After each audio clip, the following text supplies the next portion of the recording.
Terima kasih untuk Anda yang masih bergabung bersama kami dan pemirsa di segmen ini kita akan coba review bagaimana jalannya kegiatan perdagangan di sepanjang perdagangan hari ini.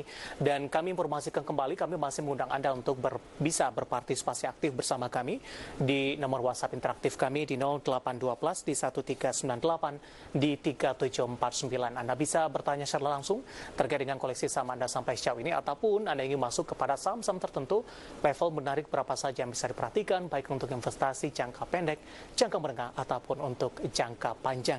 Saat ini kami sudah terhubung melalui via telepon bersama dengan Bapak William Hartanto, Technical Analyst dari PT Panin Sekuritas. Kita akan langsung sapa saja. Pak William, apa kabar Pak? Kabar baik. Terima kasih Pak William sudah meluangkan waktu di IDX Channel. Pak William, langsung saja kita review kegiatan perdagangan di sepanjang hari ini. Ditutup melemah di 0,47% di zona merah, level 49 masih mampu dipertahankan oleh indeks harga saham gabungan. Level tertinggi sebelumnya sempat diduduki di level 4.957. Apa yang bisa digambarkan Pak secara teknikal pola pergerakan indeks harga saham gabungan di sepanjang perdagangan hari ini? Baik, sejak minggu lalu sudah masuk masa jenuh ya, jadi sempat kan IHSG sentuh level 5.000 sehari, habis itu sudah mulai menurun terus sampai hari ini, disertai dengan net sell asing. Jadi kelihatan sekali di sini ada masuk masa jenuh. Penyebabnya kemungkinan adalah karena masa buyback emiten sudah banyak yang berakhir. Ya, terakhir saya dapat datanya tuh ada yang terakhirnya tuh sampai 19 Juni. Jadi kemungkinan karena efek tersebut dianggapnya sudah selesai sentimen positifnya dari dalam negeri, sehingga investor asing pun mulai net sell ya. Baik. Untuk profit taking gitu. Posisi dari sentimen global di mana virus corona kembali meningkat jumlah kasus barunya Pak di beberapa negara, dan kondisi ini mempengaruhi dari juga bursa Amerika, Asia juga sempat terpengaruhi akibat dari sentimen ini. Apakah kondisi ini juga mempengaruhi sikap dari investor asing di sepanjang perdagangan hari ini, Pak William? Saya kira enggak. Kalau lihat dari cara atau perdagangannya gitu ya, penurunan indeks juga nggak sesignifikan di luar, jadi kelihatannya efek dari second wave ini tidak terlalu terlihat di Indonesia. Terus saya ke di IHSG. Baik, level 49 tampaknya masih mampu dipertahankan, Pak William. Apakah ini juga pertanda bagus untuk melanjutkan kegiatan perdagangan di esok hari? Support 49 masih cukup kuat di penutupan sesi kedua hari ini. Oke, memang hari ini supportnya 4.900 tertahan. Cuma kalau kita ikuti secara teknikal nih pergerakannya kan lower high ya. Jadi sebenarnya ada kelihatan arahnya mau menurun. Karena itu level support yang perlu diperhatikan yang cukup kuat setelah 4.900 adalah 4.844. Yang mana kalau bertahan itu IHSG akan menguat kembali dan siap untuk menguji level 5.000. Cuma tentunya memang beberapa faktor yang mesti diperhatikan adalah salah satunya nilai transaksi. Sudah seminggu ini nilai transaksi itu turun banget, sepi jadinya. Ini salah satu yang bikin investor lokal pun akan wait and see dengan kondisi seperti ini. Karena arah IHSG jadi nggak jelas. Sepertinya minat pelaku pasar untuk bertransaksi pun berkurang. Baik, support di 4.844.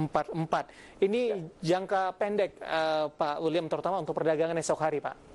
Ya, jangka pendek. Baik. Tapi kalau untuk jangka menengah dan jangka panjang, Pak William, bagaimana arah pergerakan indeks harga saham gabungan? Apakah 5.000-an akan ditembus kembali dan posisi supportnya akan lebih cukup kuat ke depannya? Atau volatilitas pergerakan indeks harga saham gabungan masih dibayangi oleh pandemi, kemudian yang mempengaruhi pergerakan ekonomi global, tampaknya volatilitas masih akan terus berlanjut ke depannya? Masih akan terus berlanjut ya, terutama akan mendapatkan sentimen dari rilis laporan keuangan kuartal 2 juga. Memang banyak sih yang membuat prediksi bahwa kuartal 2 itu baru kelihatan efek pandemi di emiten-emiten di Indonesia. Cuman saya kembali ke marketnya sendiri, IHSG akan bergerak dalam jangka menengah dan panjang itu di support 4.744 sampai dengan resisten 5.200. Baik, apakah kondisi ini sudah mempertimbangkan Pak William dengan proyeksi dari beberapa analis atau perkiraan dari sejumlah orang kalau di kuartal kedua tekanan terhadap kinerja akan lebih dalam jika dibandingkan dengan kuartal pertama di 2020? Kalaupun kinerja menurun di kuartal 2, saya perkirakan tekanannya nggak akan separah yang terjadi pada bulan Maret kemarin, karena efek dari pandemi sendiri itu kan memang sudah terjadi dari awal tahun, dan saat ini sudah kelihatan dunia tuh udah riset untuk mencari vaksin corona, dengan kata lain sudah ada upaya untuk mengakhiri. Jadi kalaupun nanti ada data-data yang kurang bagus, itu dianggapnya memang sudah tercermin, sudah diantisipasi oleh pasar. Kalaupun menurun, nggak akan separah bulan Maret yang lalu. Baik. Dari beberapa sentimen lainnya, Pak William, rencana pembagian dividen menarik tidak Pak? Karena Telkom yang berencana akan membagikan dividen seperti informasi yang sudah kami sampaikan tadi di Listed Companies Update, ternyata hari ini asing justru banyak keluar di saham Telkom. Untuk Telkom masih menarik. Range pergerakannya 3.000 sampai dengan 3.400. Di luar daripada sentimen tersebut, dalam area 3.000 sampai dengan 3.400 masih bisa untuk trading. 3.200 sampai dengan 3.400 area untuk trading. 3.000 sampai dengan 3.400. Baik. Hari ini ditutup mengalami pelemahan yang cukup dalam Pak untuk Telkom di 2,44% di level 3.200. Ketika sesi pertama dibuka di perdagangan esok hari, lebih kepada direkomendasikan untuk cicil beli untuk Telkom, atau Telkom masih ada ruang untuk mengalami koreksi lebih dalam lagi? Menurut saya masih terbuka ruang untuk penurunan sampai mendekati support 3.000. Di area situ baru mulai beli. Jadi 3.100 ke bawah maksud saya, baru silakan mulai cicil beli. Baik, 3.100 lebih disarankan untuk cicil beli, sementara posisi penutupan di sesi kedua hari ini di 3.200 masih ada ruang penurunan. Untuk Telkom yang hari ini informasinya dalam RUPST pada pekan lalu berencana membagikan dividen, kemudian juga perbaikan dari muka-muka baru di Dewan Direksi. Ternyata hari ini Telkom mengalami koreksi yang cukup dalam di 2,44% dan semoga bisa menjadi referensi. Dan lagi-lagi keputusan investasi tetap ada di tangan para investor dan trader pasar modal Indonesia. Pak William, menarik, kita akan jeda terlebih dahulu Pak William. Nanti kita akan coba lihat juga saham-saham pilihan yang Anda rekomendasikan untuk perdagangan di esok hari. Kita akan jeda terlebih dahulu dan pemirsa bersama kami Adi Second Session Closing akan segera kembali sesaat lagi.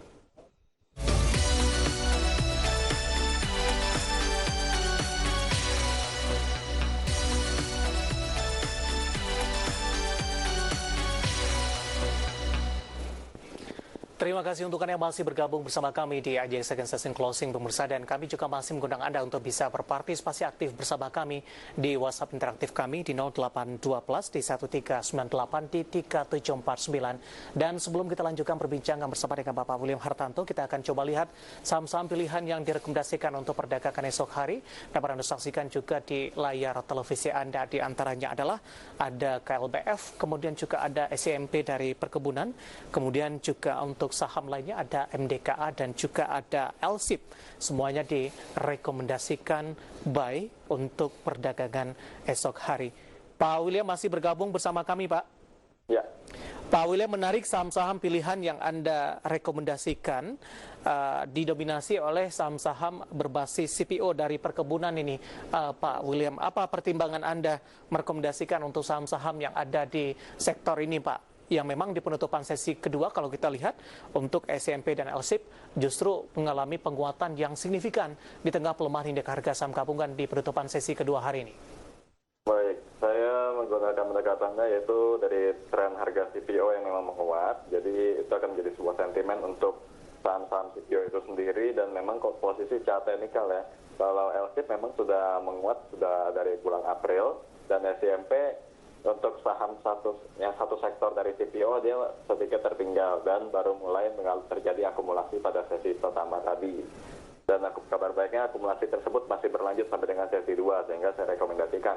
Sedangkan untuk Kalbe Farma, saya menilai sektor farmasi itu nih di masa pandemi akan lebih diuntungkan karena kebutuhan produk farmasi lebih tinggi. Dan ada kabar mengenai super deduction tax yang mana untuk menopang R&D tentang vaksin ya, jadi itu juga sentimen positif untuk emiten farmasi. Sebenarnya nggak cuma KLBF sih, cuman saya pilih KLBF karena apa? Karena chart teknikalnya juga sudah uptrend.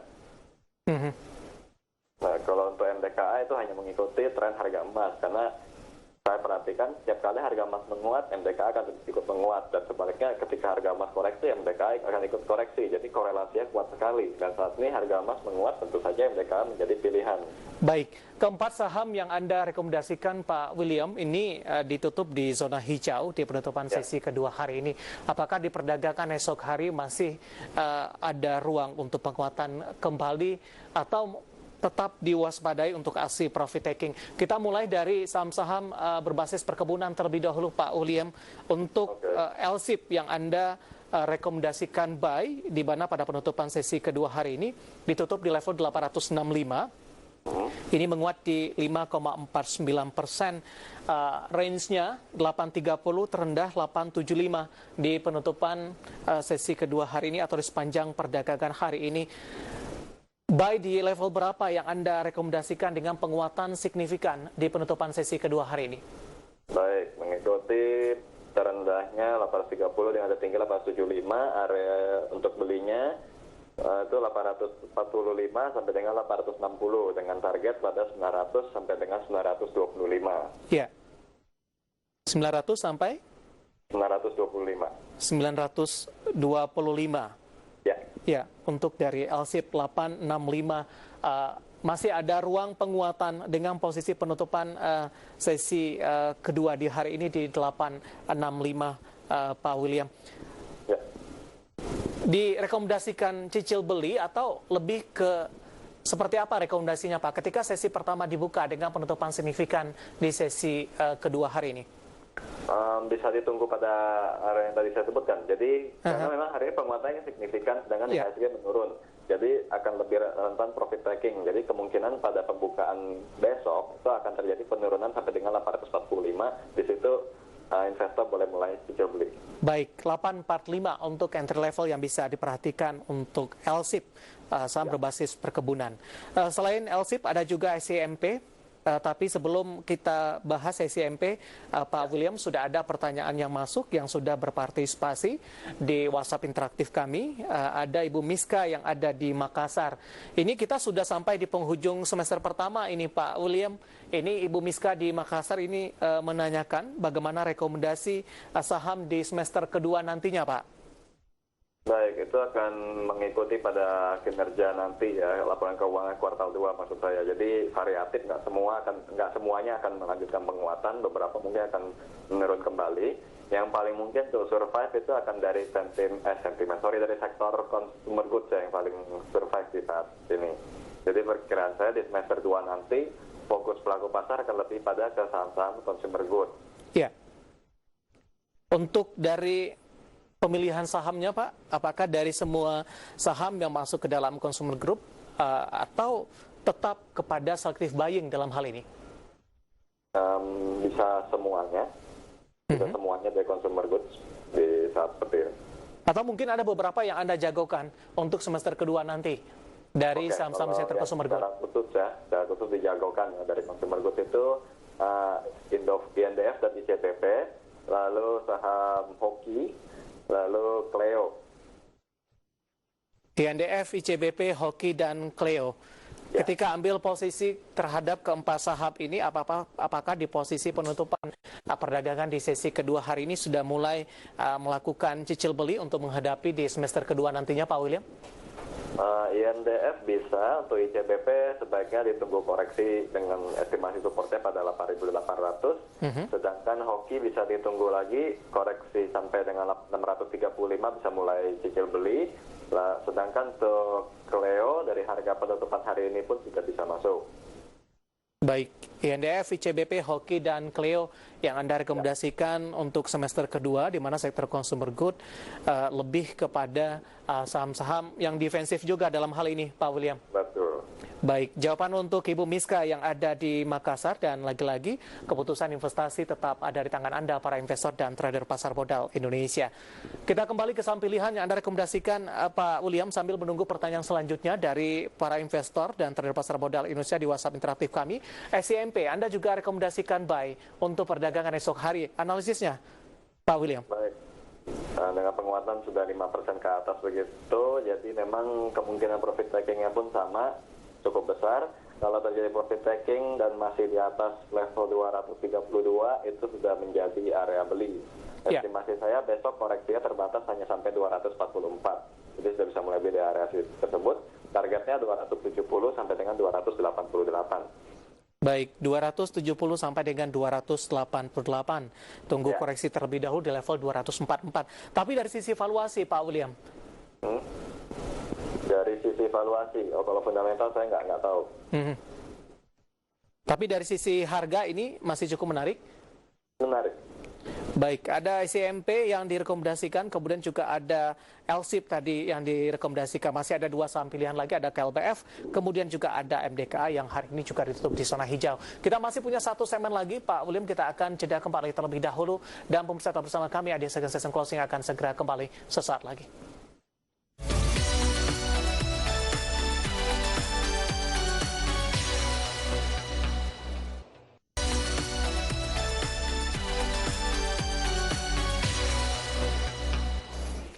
Terima kasih untuk Anda yang masih bergabung bersama kami dan kami juga masih mengundang Anda untuk bisa berpartisipasi di WhatsApp interaktif kami di 0812 di 1398 di 3749. Pak William, kita lanjutkan kembali, Pak. Ya, MDKA juga Anda rekomendasikan buy di penutupan sesi kedua hari ini juga menguat di 6,64% di 1365. Analisisnya, Pak William. Baik, ini kan mengikuti penguatan harga emas dan hari ini akumulasi besar sekali. Jadi kalau dari 4 saham yang saya rekomendasikan, MDKA itu yang paling menarik sebenarnya. Nah, untuk area belinya itu 1330 sampai dengan 1365 alias penutupan hari ini. Targetnya 1400 sampai dengan 1440. Itu jadi estimasinya pergerakan untuk MDKA. Ya, kalau ingin masuk tunggu koreksi di 1330 terlebih dahulu, Pak William, atau mungkin ada level entry range-nya yang bisa diperhatikan? Nah, itu tadi 1330 sampai dengan 1365. Jadi Oke, ini level entry ini. iya, level entry. Ya. Dengan target price, Pak? 1400 sampai dengan 1440. Baik, 1400 sampai dengan 1440. Lebih ke jangka pendek atau jangka menengah, jangka panjang, MDKA masih menarik, Pak William? Bisa menengah ya, karena harga emas trennya juga masih bullish ya, bisa menguat lebih lanjut termasuk MDKA bisa ikut. Baik, selain dari MDKA, KLBF juga Anda rekomendasikan analisisnya, Pak William? Baik, KLBF ini cenderung pergerakannya seringkali mix ya, jadi sebentar di zona merah, sebentar di zona hijau dalam satu hari. Nah, jadi KLBF ini untuk entry price-nya bisa sedikit lebih rendah, itu 1410 sampai dengan 1450 entry levelnya. Sedangkan untuk target 1500, untuk jangka yang lebih panjang diestimasikan sampai dengan 1620. Baik. Tren saat ini lebih cenderung sideways ya. Ya. Sebenarnya bagaimana strateginya, Pak, untuk berinvestasi di KLBF? Atau kita lihat dari chart sepanjang perdagangan hari ini sempat menyentuh ke level terendah di 1440, kemudian naik signifikan di 1490, kemudian cenderung mengalami koreksi kembali di sepanjang perdagangan, dan akhirnya di penutupan sesi kedua kembali ditutup di zona hijau. Sebenarnya strateginya kita tinggal mengikuti dari range pergerakannya aja, karena saat ini KLPF kan saya sebutkan tuh sideways dalam range yang mana itu di 1410 sampai dengan 1500. Jadi kita bisa tunggu untuk membeli di 1410 atau sedikit di atasnya. Jadi dengan catatan mungkin aja kita antri nggak dapat gitu kan. Jadi 1410 ke atas sedikit gitu, itu bisa dibeli dengan target 1500 atau di atasnya. Karena memang trennya sedang seperti itu. Baik, ada KLBF yang juga Anda rekomendasikan. Bagaimana dengan saham-saham yang ada di sektor yang sama, Pak? Selain dari KLBF, apakah memang dari pola teknikalnya KLBF ini dinilai lebih menarik jika dibandingkan dengan saham-saham lainnya yang ada di sektor yang sama? Memang KLBF yang paling menarik. Itu kenapa saya pilihnya KLBF. Baik, ada KLBF, kemudian tadi juga ada MDKA, kemudian juga SCMP dan LSIP yang direkomendasikan buy untuk perdagangan di esok hari. Pak William, untuk jangka pendek, Pak, proyeksi pergerakan indeks harga saham gabungan di esok hari dengan posisi 49 di penutupan perdagangan hari ini, arah dari pergerakan indeks di sepanjang perdagangan esok, Pak William? Prediksi besok pergerakannya masih cenderung melemah karena faktor jenuh yang tadi kita sudah mention di awal. Itu range-nya pada 4.844 sampai dengan 4.976. 4.844 sampai 4.976. 4976. Proyeksi untuk pergerakan indeks harga saham gabungan di perdagangan esok hari. Pak William, terima kasih atas ulasannya Pak, dan juga saham-saham yang Anda rekomendasikan dan juga review di sepanjang perdagangan hari ini, dan semoga bisa menjadi referensi, dan lagi-lagi keputusan investasi tetap ada di tangan Anda para investor dan trader pasar modal Indonesia. Terima kasih Pak William. Sama-sama. Sehat selalu. Ada Bapak William Hartanto, Technical Analyst PT Panin Sekuritas, dan perbincangan tadi mengakhiri kebersamaan kita. Akhirnya saya Davidson, Oval, dan seluruh kabar kerja yang bertugas mengucapkan terima kasih dan sampai berjumpa kembali.